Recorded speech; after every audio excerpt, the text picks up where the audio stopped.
Ganz offiziell nochmal herzlich willkommen zu unserem Workshop Lösungsfokussierte Führung live. Und der Dominik und ich freuen uns sehr, dass wir den Christian Renkli und die Gordula Haselbacher und die Nathalie Brenner, genau, die ist da, hallo Nathalie, gewinnen konnten, so ja, ihre Erfahrungen mit der lösungsfokussierten Führung mit uns zu teilen. Der Dominik und ich führen seit nunmehr über 10 Jahren, also ich glaube ins 11. Jahr kommt er heuer den Fachkurs für lösungsfokussierte Führung an der Hochschule Luzern durch.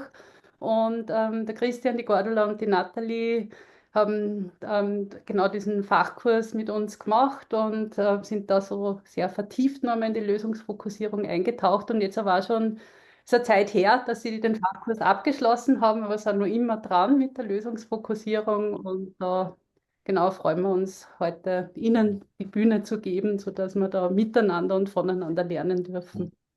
Die Christian, die Gordel und die Nathalie sind schon gut geübt, weil im Fachkurs haben wir die ersten 3 Tage da, schauen wir uns so die Gesprächsführung, die lösungsfokussierte Gesprächsführung an. Dann haben wir einen zweiten Block mit 2 Tagen, wo wir Führungsinstrumente, also wir schauen, wie können wir die Gesprächsführung in Führungsinstrumente integrieren und auch die Erfahrung der Teilnehmenden aufnehmen. Und dann im dritten Block dürfen Sie etwas vorstellen, was Sie in der Zwischenzeit umgesetzt haben. Von dem her sind Sie ja schon sehr geübt in dem, genau, das auch in diesem Format zu tun.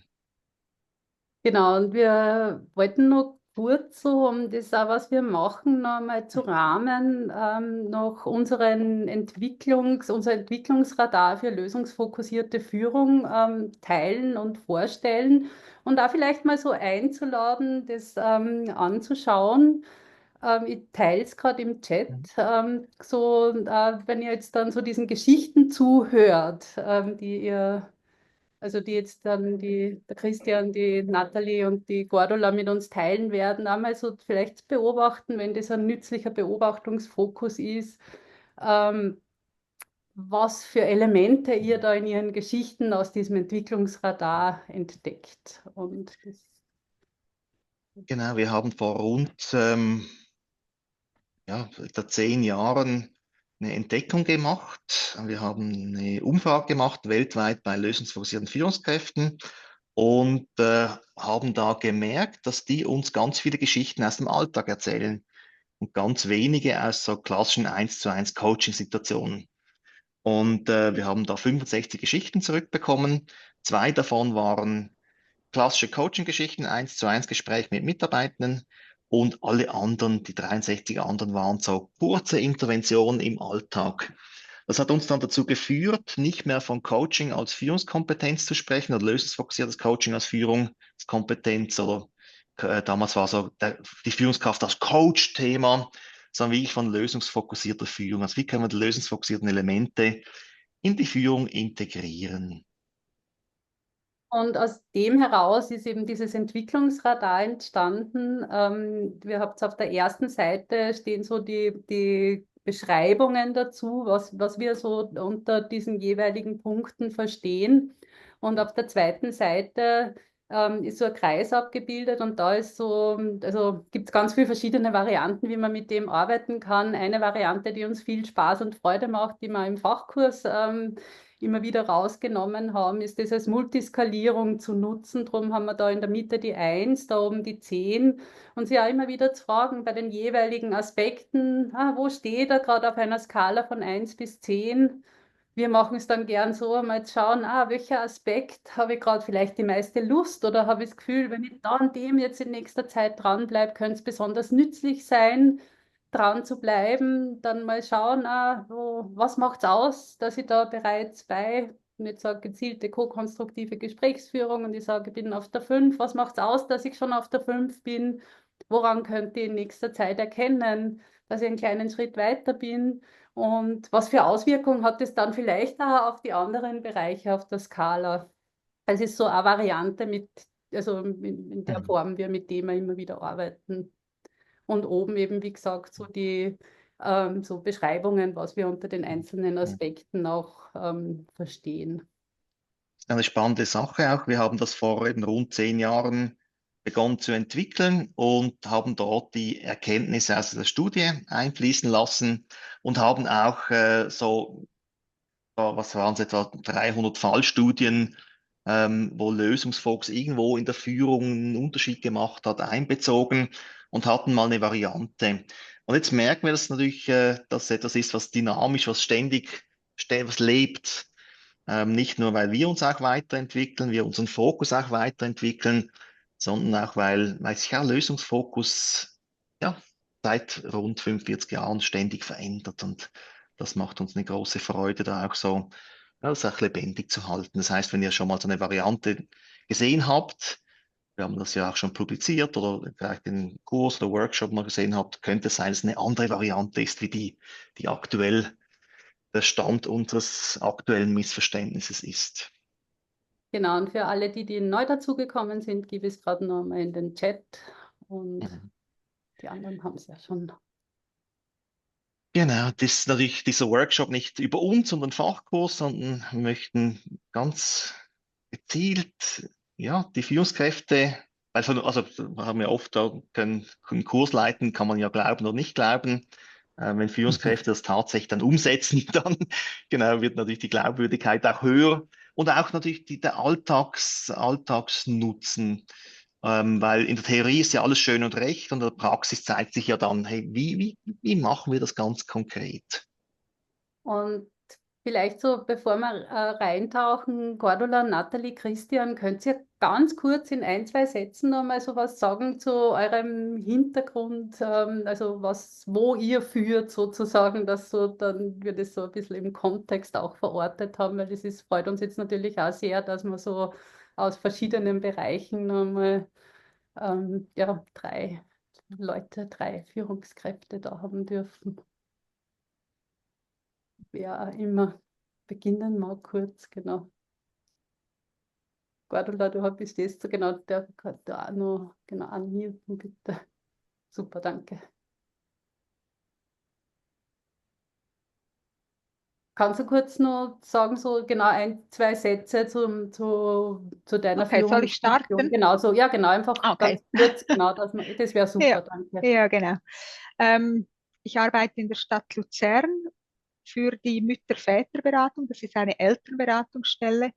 Ähm, Ich führe aktuell 17 Personen, die selber Beraterinnen sind, arbeite 60% und habe den Fachkurs, was ist das hier, etwa 5 Jahre, vor etwa 5 Jahren gemacht. Und ähm, was ich wirklich merke, ist ein großer Unterschied im Alltag, sind wirklich die ganz kleinen Veränderungen, nicht die großen, die natürlich auch, aber vor allem die kleinen, wie ihr gezeigt habt auf eurem Rad, wenn ich mir ab und zu etwas vornehme. Heute frage ich wieder eine lösungsfokussierte Frage oder ich hake nach oder ich bestärke, dass das bei meinen Mitarbeiterinnen einen unglaublichen, ja, es löst eine Freude aus und es löst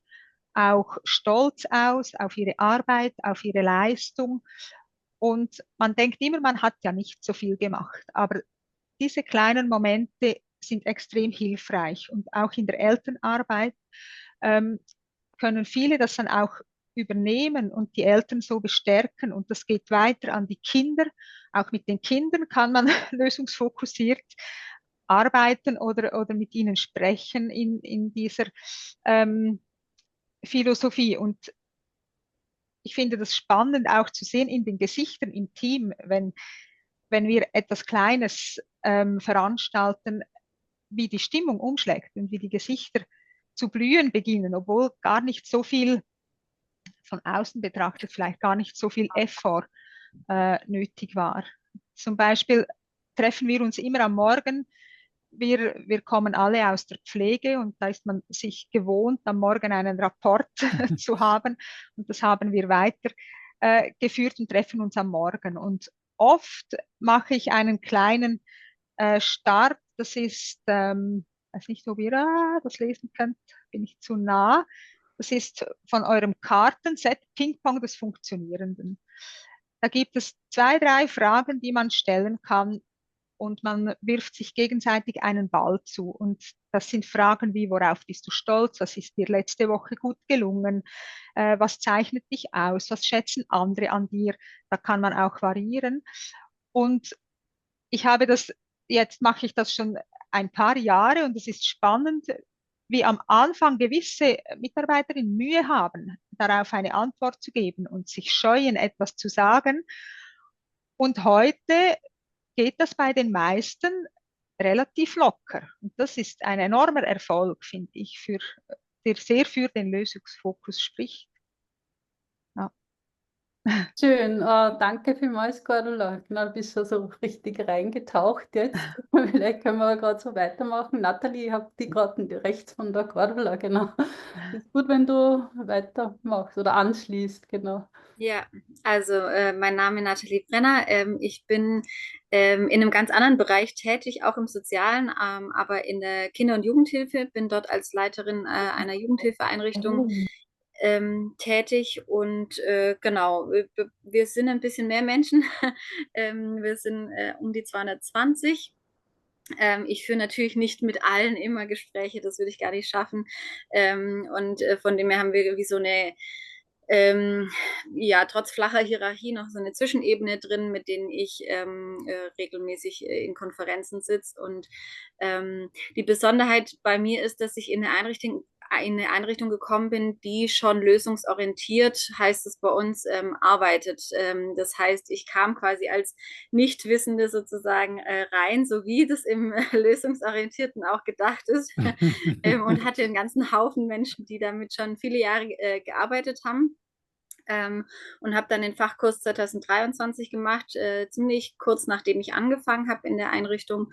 Genau, und für mich war es super spannend, weil ich zu diesen ersten Wochen, wo ich quasi Praxis erfahren habe, dann plötzlich eine Theorie auch dazu bekommen habe. Und von dem her kann ich, egal in welcher Situation man steckt, diesen Kurs auf jeden Fall empfehlen. Ich fand ihn sehr bereichernd, also vielen Dank da nochmal an der Stelle. Genau, und ansonsten geht es mir tatsächlich ähnlich, wie Cordula das gerade beschrieben hat. Ich finde tatsächlich diese Kleinigkeiten im Alltag, die verändern ganz viel. Und ich würde sagen, bei uns die Besonderheit dadurch, dass eben viele schon seit Jahren mit dieser Methode arbeiten und das auch sehr implementiert ist in unserer Einrichtung, mit den Kindern und Jugendlichen zu arbeiten, haben wir eher das Thema, das auch auf die, ich sag mal, Dienstgemeinschaftsebene zu heben. Also, dass Mitarbeiterinnen und Mitarbeiter untereinander, aber auch so miteinander arbeiten können. Da merke ich, manchmal muss er so dran erinnert werden. Und das ist was, wo ich auch so als meine Aufgabe sehe, immer wieder eben darauf hinzuweisen, dass wir das eben auch auf der Erwachsenenebene miteinander machen können und umsetzen können. Und da ist es mir auch ein Anliegen, tatsächlich das in kleinen Steps umzusetzen. Und nicht immer die große, also wir hatten in der Einrichtung viele große Veranstaltungen und da ist immer wieder die Frage mit, ja, machen wir das wieder und ich, lass uns mal im Alltag anfangen. Was ist, wie geht es jemandem und das vielleicht als konkrete Frage, die ich immer wieder reingebe, wenn Menschen neu bei uns anfangen, woran merkt diese Person, dass wir lösungsorientiert arbeiten? Und zwar nicht nach 5 Wochen, nachdem sie eingearbeitet ist und da sich intensiv mit beschäftigt hat, sondern unmittelbar in den ersten 1, 2 Tagen. Woran merkt jemand das? Und das ist sehr spannend, da eben in so einer ganz kleinen Sequenz eigentlich den Fokus mal drauf zu legen und zu gucken, was ist es eigentlich, was uns ausmacht, warum wir sagen. Und deswegen können wir uns nennen als lösungsorientierte Einrichtung. Soweit mal. Und was entdeckt ihr dort? Die Fragen, die Antworten auf diese Frage. Also Was die sind macht sehr euch? unterschiedlich, sehr vielfältig. Die sind auch manchmal tatsächlich so, ah ja, weiß ich gar nicht. Und manche, würde ich sagen, sind noch auf der Suche. Wo ich merke, was relativ häufig kommt, ist tatsächlich dieses, ich sage jetzt mal den großen Begriff Wertschätzung. Und das ist was, das kann ich auch aus eigener Erfahrung bestätigen. Also als ich ankam, habe ich relativ schnell gemerkt, okay, hier ist irgendwas anders. Und ich finde, es ist dieses wertschätzend miteinander umzugehen und dem anderen erstmal gute Gründe zu unterstellen.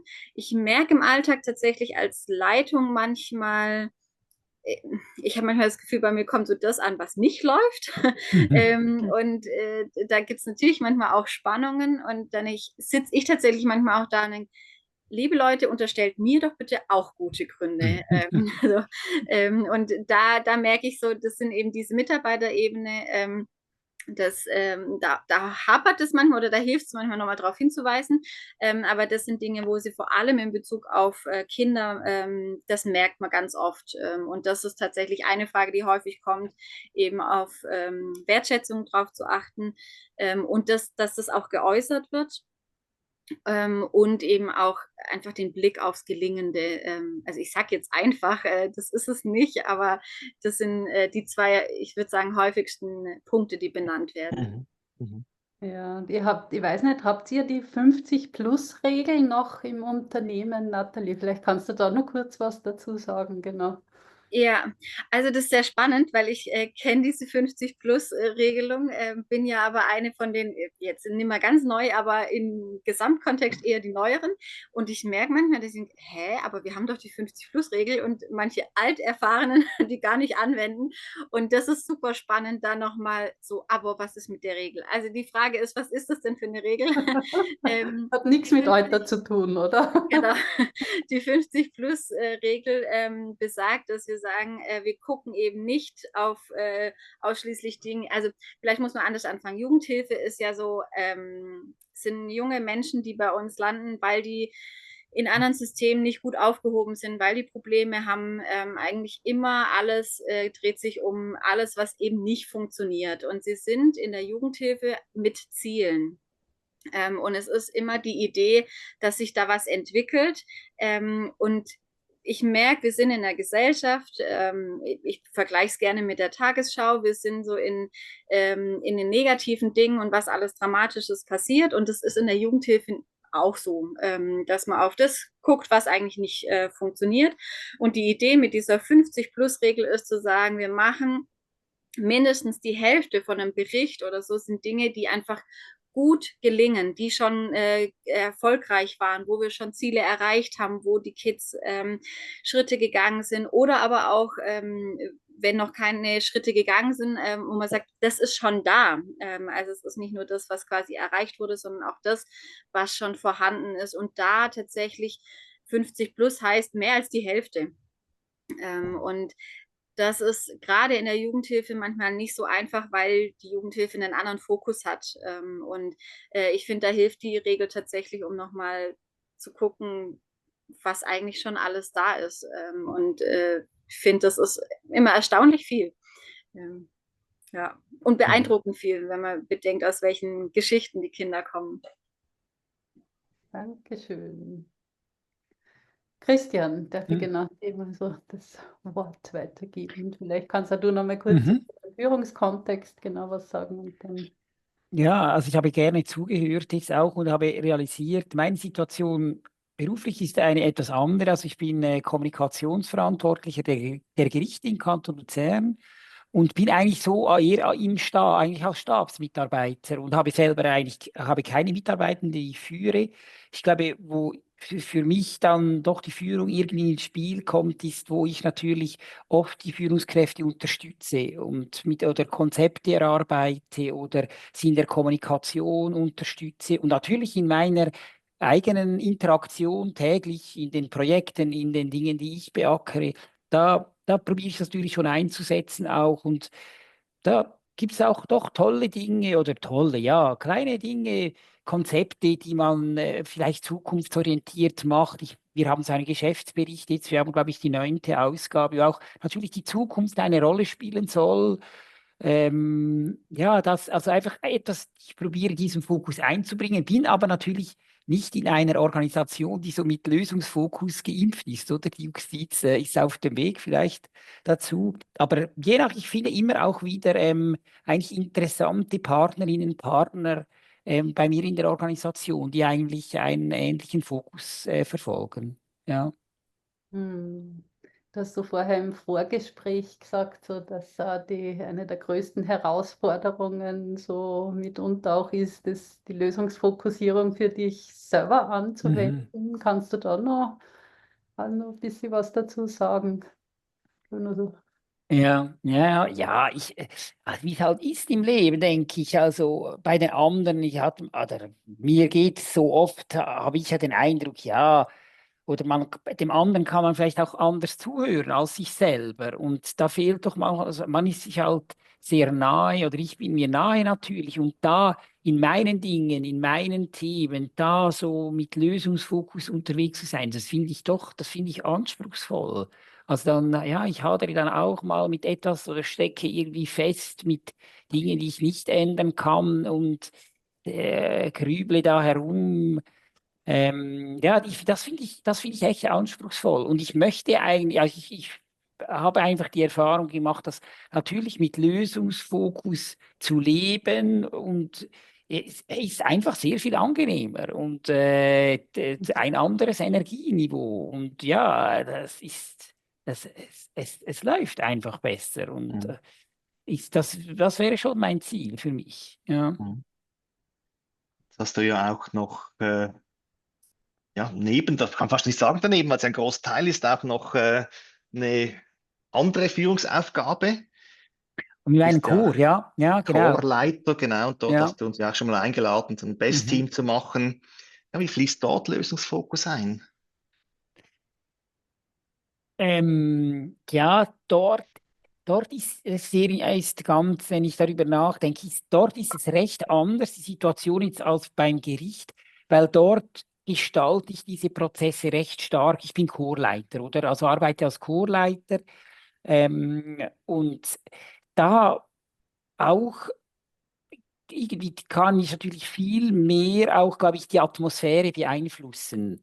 Und das ist schon etwas Tolles. Also ähm, ja, also im musikalischen Alltag, ich probiere halt mich auch da sehr auf das Gelingende zu konzentrieren. Und es ist so eine musikalische Unart, zu sagen, ja, dieser Ton ist falsch, hier zu tief, da bitte zu leise, da pa. Oder? Und ja, zu sagen, ja, ich, ich stelle einfach dort auch fest, die Herausforderung ist, dass die Energie irgendwie drin bleibt. Und sobald ich sage, zu tief, oder dann ist die Energie weg. Oder? Aber vielleicht sie sagen, ich könnte mir vorstellen, probieren wir noch einmal. Du darfst sing lauter, sei kräftiger. Oder da ist noch mehr, du hast noch mehr Energie. Komm, wir probieren das mal einmal. Und so, das funktioniert. Gibt eine andere Dynamik so. Und das probiere ich. Und es ist doch, man kann, man kann immer wieder, jede Probe ist eine neue Chance, oder? Also man kann immer wieder beginnen. Und manchmal Mhm. gelingt es mir, manchmal auch weniger gut, ist klar. Aber dort probiere ich das schon. Und auch das Interessante eigentlich an der Chorsituation, finde ich, ist ähnlich wie mit unseren Kindern, erlebe ich das auch so. Natürlich absolut unmittelbares Feedback. Oder Mhm. also das ist, sofort ist klar, hat es funktioniert oder habe ich es in den Sand gesetzt. Ja, das ist Mhm. sofort klar, ja. Ja, und das ist eigentlich auch schön. Und ja, sonst muss man sich dann irgendwie halt retten, abseilen, was auch immer, oder? Ja. Jetzt habt ihr ja auch einen großen Erfolg gefeiert oder sind vielleicht auch noch dran mit eurer Aufführung. Ja. Und dort war die gewünschte Zukunft ja auch was Wichtiges. Mhm. Mhm. Vielleicht kannst du da noch ein bisschen was erzählen darüber, so wie diese gewünschte Zukunft auch so Form angenommen hat. Ja, ich sage ja, also wir haben konkret, wir hatten ein großes, ein Chorprojekt realisiert. Und ja, also einfach, es war doch für mich eigentlich spannend zu sehen, wie sich das entwickelt hat und auch wie es dort gelungen ist, so eine Dynamik zu entfalten, dass Ich glaube, am Schluss alle Mitwirkenden waren eigentlich selber verblüfft, wie viel, was alles in ihnen steckt. So, und ich für mich jetzt als musikalischer Leiter, das war für mich, das war, glaube ich, eigentlich die bewegendste Erfahrung. Also natürlich ist es toll, wenn die Intonation, es gibt ja so technische Dinge, Intonation, Lautstärke, zusammen, all das musikalische Zeugs, daran arbeiten wir natürlich. Aber zu spüren, wie auch die Menschen, wie sie so über sich hinauswachsen, ja, sie entdecken ihr Potenzial, oder? Also sie kommen zu dem, was sie eigentlich können. Und das zu erfahren, auch und diesen Prozess zu begleiten, das finde ich schon, das ist also ja für mich etwas ganz Tolles, auch etwas sehr Sinnstiftendes. Ich glaube, das hält mich da, oder ich glaube, das macht es irgendwie aus. Ja. Danke. Jetzt noch so was Schönes gesagt, so, das also so mit wie hast du da jetzt so mit dem Potenzial in Verbindung zu kommen? Mhm. Mhm. Cordula, du hast vorher so gesagt, auch beschrieben, oder wenn du jetzt so das Ping-Pong des Funktionierenden magst, dass das am Anfang für manche schwer war oder gar nicht so einfach, da die Antworten zu finden oder zu teilen, und da hat sich jetzt so was verändert.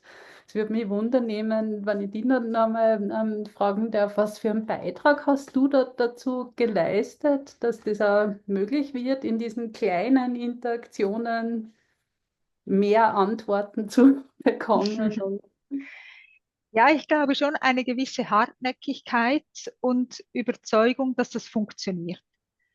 Weil es war schon am Anfang, war ich nicht so beliebt mit diesen Methoden im Team.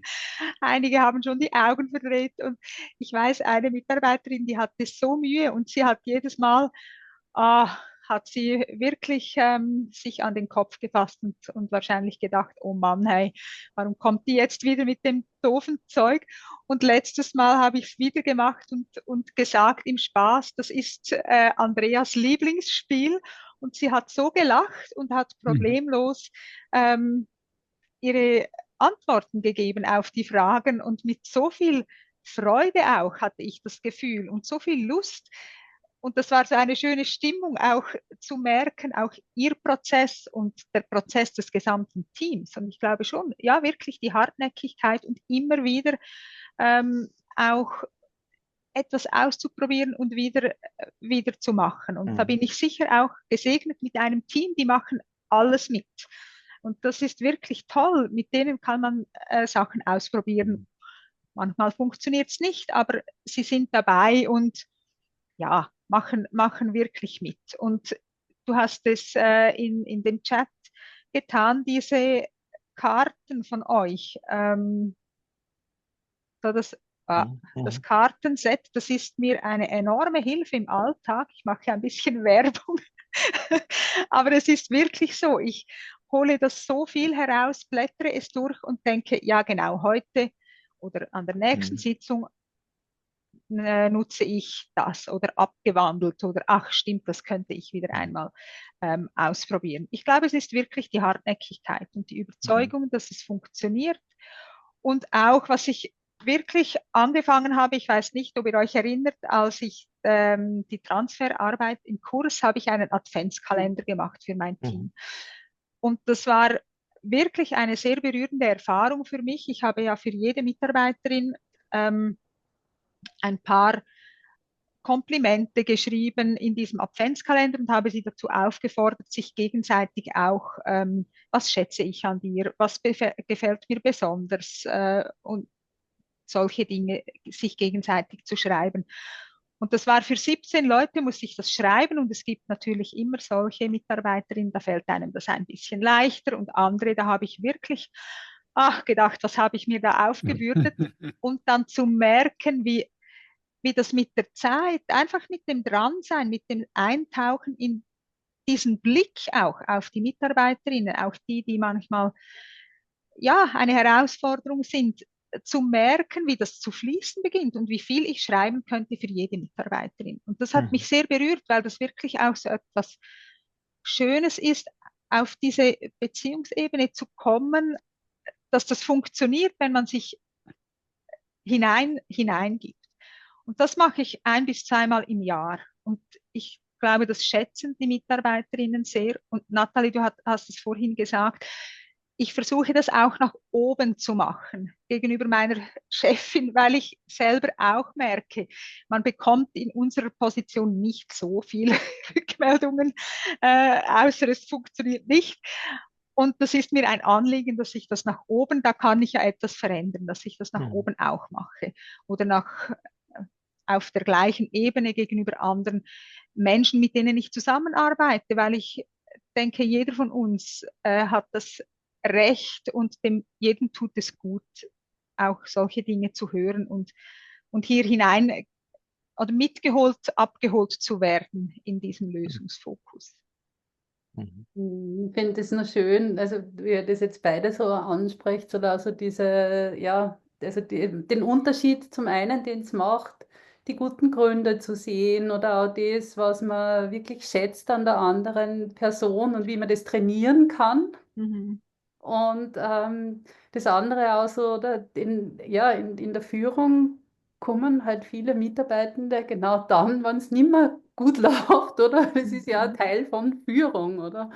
Und das nimmt mich Wunder, was ist so, ja, wie geht ihr in diesen Situationen dann auch damit, sei es in der Selbstfürsorge oder auch in der Interaktion, um sichtbar zu machen, dass auch ihr gute Gründe habt für das Verhalten. Das wäre jetzt vielleicht schon eine mögliche Strategie, aber so, ja, würde mich wundern, was da so eure Ideen dazu sind noch. Bevor wir dann vielleicht auch nur mal den genauso öffnen, weil ich kann mir vorstellen, dass vielleicht auch die einen oder anderen noch Fragen haben an euch.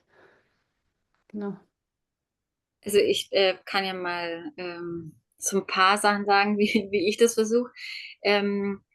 Ich glaube, eine meiner häufigsten Methoden, die ich anwende, ist einfach das direkt zu benennen. Ich bin jemand, ich kann ganz gut ruhig sein und zuhören. Ich kann aber auch klar sagen, was gerade los ist. Und das ist eins der Dinge, die ich relativ häufig mache, gerade wenn dann jemand da steht und einfach mit einer Entscheidung, die ich getroffen habe oder mit einem Impuls oder was auch immer, was ich gegeben habe, unzufrieden ist oder sagt, nee, passt mir jetzt nicht.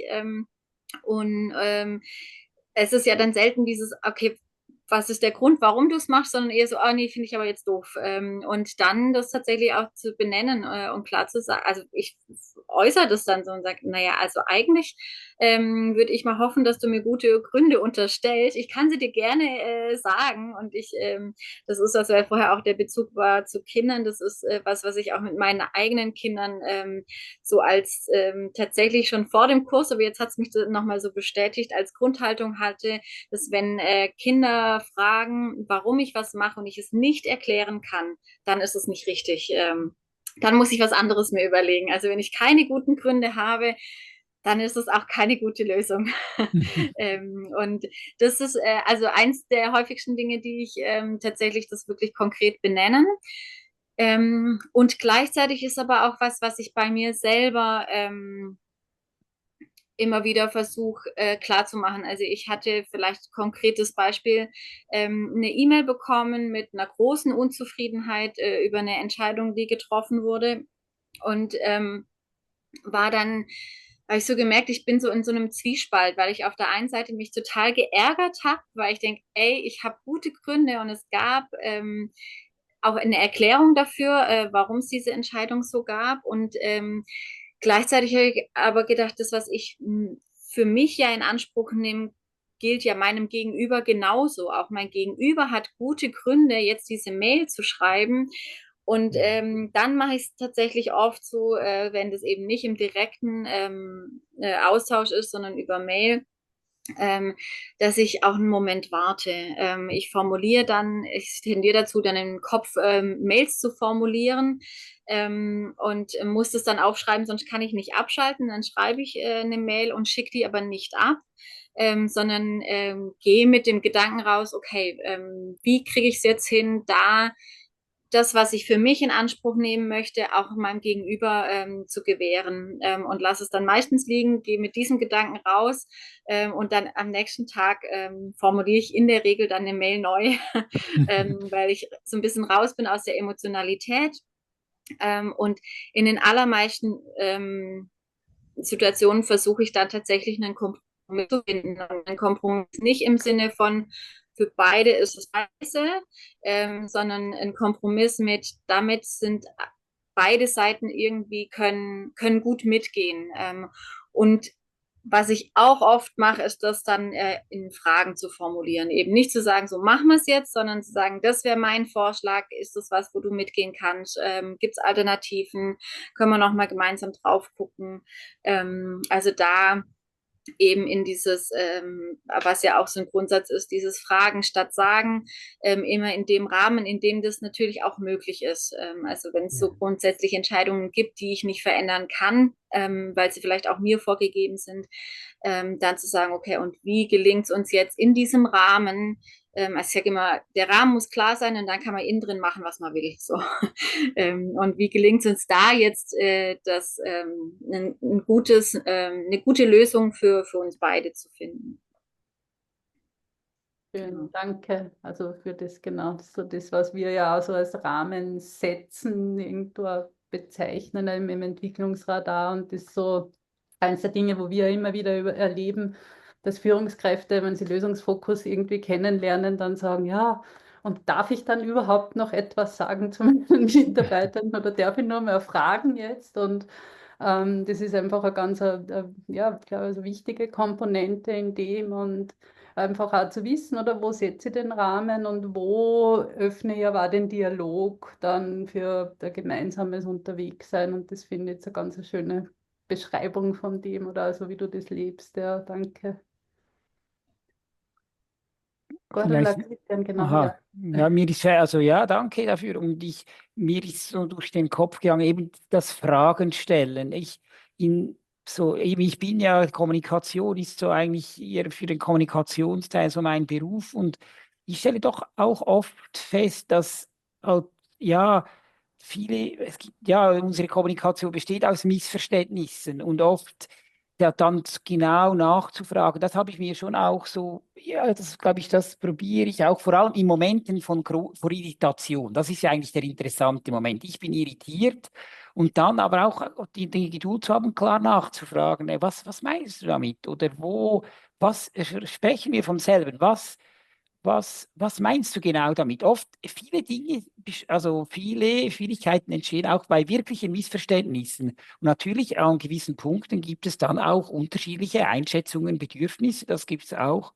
Da mache ich so die Erfahrung, vielleicht ähnlich wie Nathalie, wie du gesagt hast, dann auch sehr klar seine guten Gründe darzulegen und sagt, schau, aus diesem und diesem Grund möchte ich das so haben. Und find, ich finde dann auch die Akzeptanz, wenn ich es so von mir aus formuliere, ist oft auch dann recht gut. Also das ist auch irgendwie nachvollziehbar.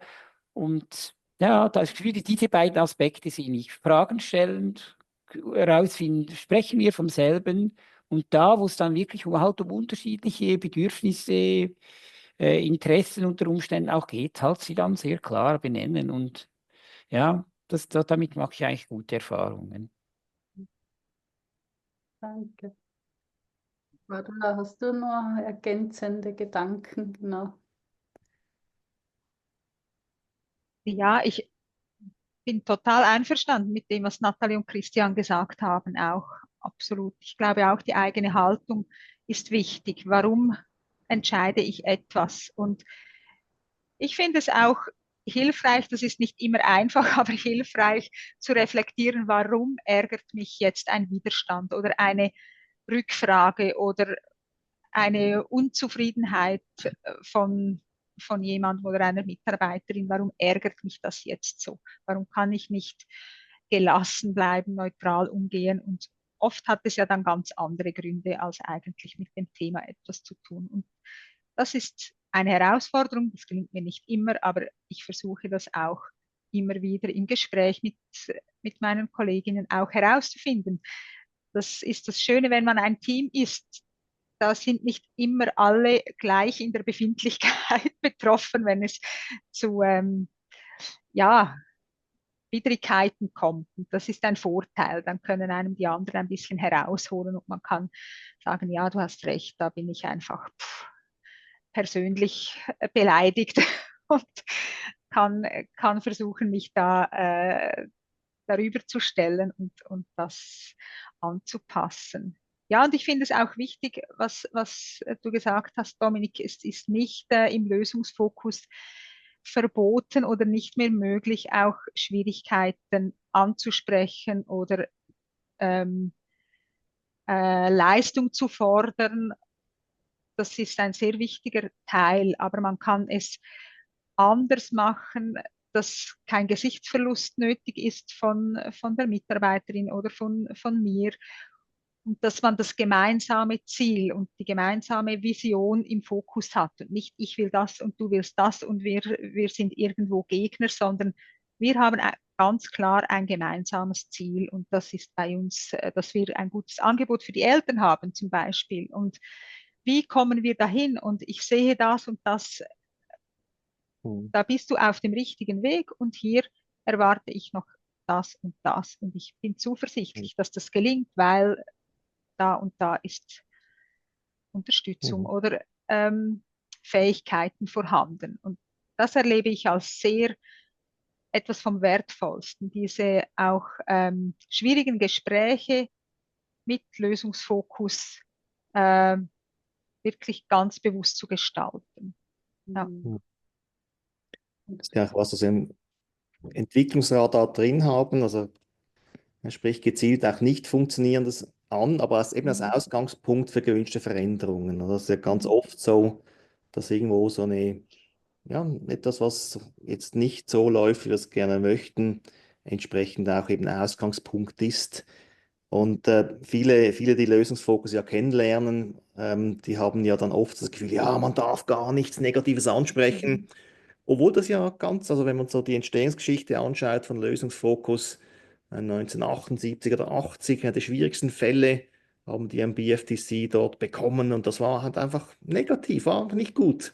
Also das ist der Startpunkt oft, ist auch kann man ganz gezielt nutzen als Führungskraft.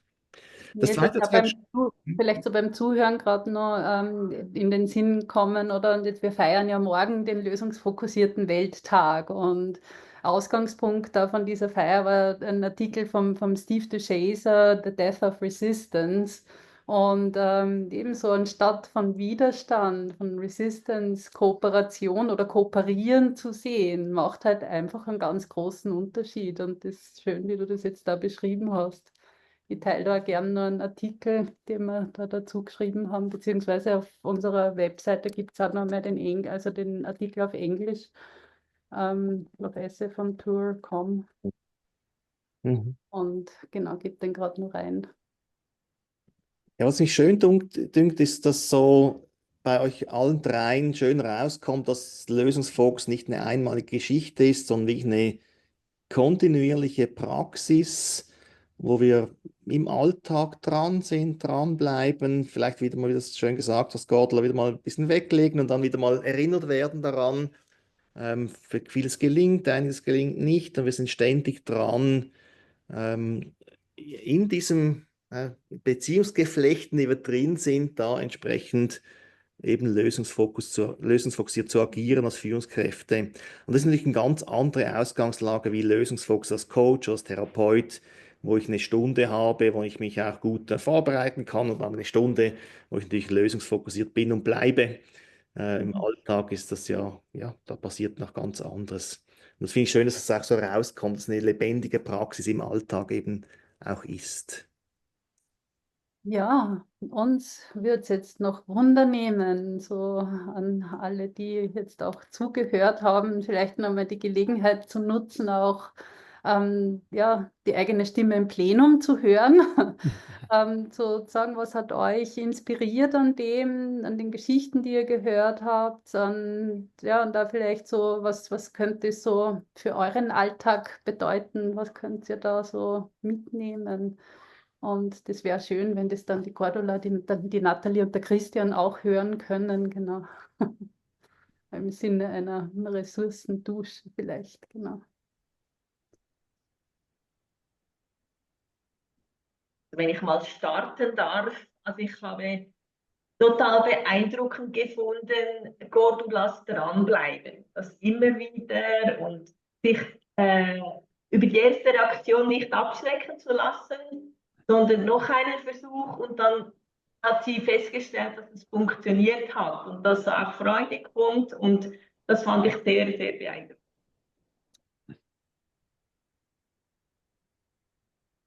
Ich fand es generell total mutig, sich hier zu öffnen und über die Praxis zu sprechen, über das eigene Tun und uns da partizipieren zu lassen. Also ganz herzlichen Dank dafür, sehr wertvoll.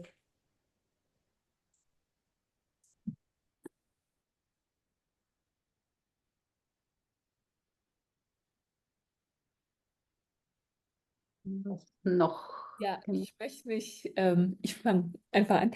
Ich möchte mich auch bedanken und finde es auch sehr, sehr spannend.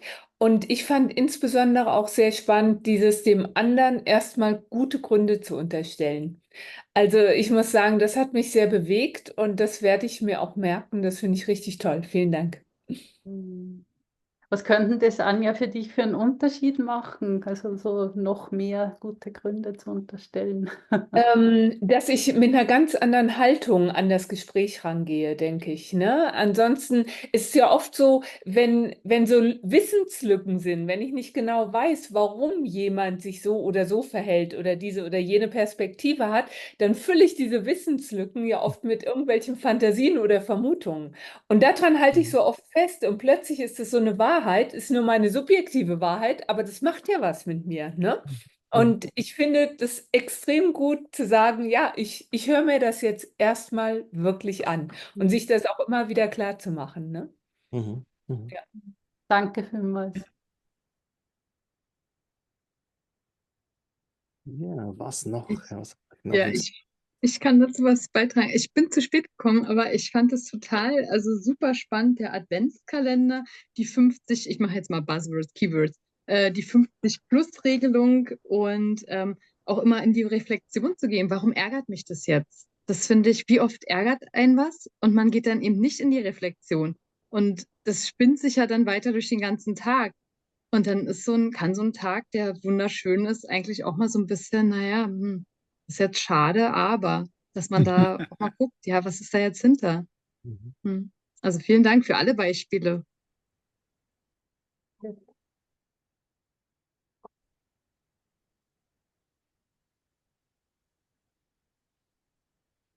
Für mich war es also wieder ganz eine schöne Erinnerung, in diesen kleinen Dingen dran zu bleiben und auch immer wieder zu schauen, was tut mir gut und was, ja, also die Frage zu stellen, oder was ist jetzt da vielleicht wichtig, dass ich auch kommuniziere und nicht nur bei mir behalte und denke, oder kann man denken, oh, es wäre nett, wenn ihr vielleicht mir auch mal gute Gründe unterstellen würdet und das macht was anderes, wie wenn ich dann auch sage, hey, weißt du, ich habe gute Gründe und wäre es hilfreich, wenn ich die noch mal kurz teile mit dir, damit wir dann besser drüber sprechen können, oder? Und auch so, ja, also das wie transparent zu machen, wo man selber steht. Und ich glaube, das kann, oder nicht kann, sondern das macht ganz oft einfach einen Unterschied, wie ich auch immer wieder erlebe.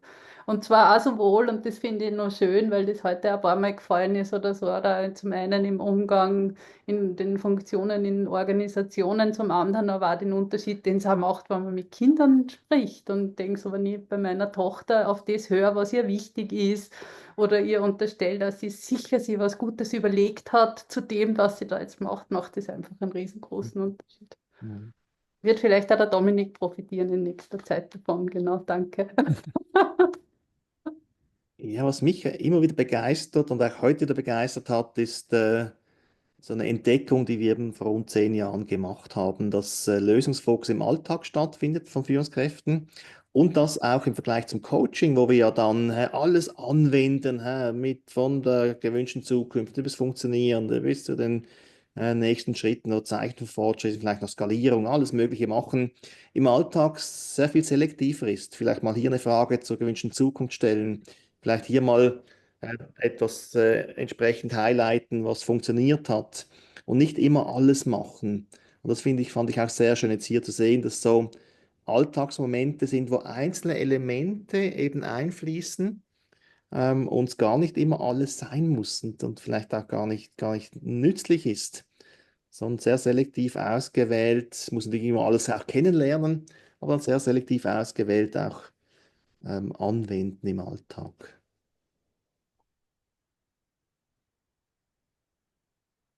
Ja, noch vielleicht Christian, Nathalie, Cordula, was hat denn euch so inspiriert? Vielleicht in dem, wo ihr euch selber erzählen gehört habt oder von den anderen jetzt so im Dialog entstanden ist für euch auch noch einmal.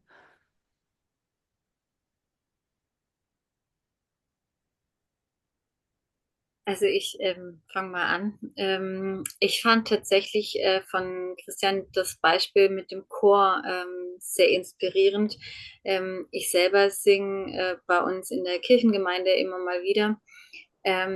Und ich merke, das ist so ein Feld, wo ich eigentlich total Freude dran habe und gleichzeitig aber auch viel Hemmungen, weil ich dann oft denke, ach, alle anderen sind besser und können besser singen als ich. Und irgendwie hat es mich inspiriert, auch da nochmal gut hinzugucken, an welchen Stellen gelingt mir denn was wie gut und nicht in diesem bewertenden Vergleich zu gehen, sondern ja, jetzt heute mal voller Kraft und voller Seele und mal gucken, vielleicht haut's hin, vielleicht auch nicht, man weiß es nicht. Aber diesen ja, auch da dieses Positive, ich probiere es einfach und gleichzeitig da aber auch ja, bringt es, glaube ich, Leichtigkeit ins Musizieren und ich würde mal behaupten, dass es dann am Ende der Unterschied, den es dann doch auch macht, weil ich glaube, dass Musikmachen immer ganz viel mit positiver Stimmung zu tun hat und ich glaube, dass da eine Leichtigkeit gut tut. Mhm. Also vielen Dank dafür. Umso schöner, wenn dir noch jemand das zutraut, dich muntert, genau, schön. Wir haben noch eine Minute offiziell, genau. Cordula, Christian. Ja, also es war einfach, es war sehr wohltuend, jetzt auch einfach so, mich in dieses Feld zu begeben und ja, auch so das zu hören. Auch ich habe auch so, Cordula, deine Hartnäckigkeit. Das ist eine Eigenschaft, die ich, glaube ich, selber ein Stück weit habe, aber ich sie auch bei anderen Menschen sehr schätze. Auch wenn es manchmal streng ist. Aber hat mich irgendwie bestärkt und sehr angesprochen. Ja. Ja. Okay. Ich finde auch nur schon der Austausch und das Hören, Zuhören, das drüber reden, was alles möglich ist, das inspiriert unglaublich und es gibt jedes Mal wieder so einen guten Schub, gleich wieder etwas hervorzunehmen und anzupacken und auszuprobieren. Das ist jedes Mal so, wenn ich mit euch in einem Meeting in der Art mich treffe, ist das eigentlich immer in diese Richtung wieder so ein Energiekick in die richtige Richtung. Vielen Dank euch. Danke vielmals. Danke vielmals allen, die noch da sind, fürs Dabeibleiben, fürs Dabeisein. Und ja, nochmal einen ganz einen großen Applaus für Christian, Nathalie und Cordula. Genau. Und Danke, ja. Standing Ovations, genau. Ja. Und ja, alles Gute beim weiter dranbleiben und viel Freude noch bei der SF24 und bei allem, was noch kommt. Genau.